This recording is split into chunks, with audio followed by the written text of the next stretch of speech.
Awedeng presencia di, entre otro, Su Excelencia Gobernadora Señora Lucille George Wout, Ministra de Enseñanza, Ciencia, Cultura y Deporte, Sr. Citri van Heydorn, Parlamentario Ana Maria Pauleta, hace apertura oficial di edi 51 conferencia di Association of Caribbean University Research and Institutional Libraries, ACURIL, que finaliza dia 9 de junho.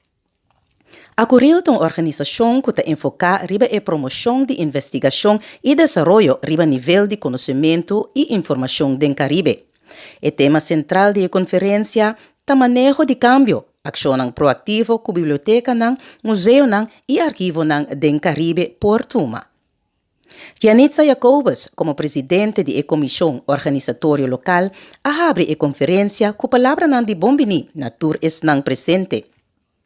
Ela compartilha a visão para a Biblioteca Novo e como durante a ano difícil para a Biblioteca Nacional de Curaçao, atra junto com a Biblioteca ng outro den reino. Ministra van Heydorn atresidelante com na 1980, Sra. Maritza Eustácia tem feliz memória de Universidade de Antillas e tempo abira é primeiro presidente de ACURIL procedente de Caribe holandês e tem honor para Curaçao por ter a conferência na seu país natal 42 anos depois.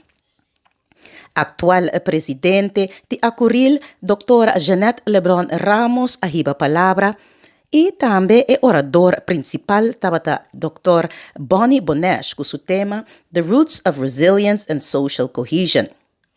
Tabata tem momento de homenagem póstumo para Dra. Cepeda de Puerto Rico, Sra. Maritza Eustácia de Curaçao e Dr. Alejandro Yandi Paula de Curaçao, membro de ACURIL, reconhecer e apreciar Rond Caribe.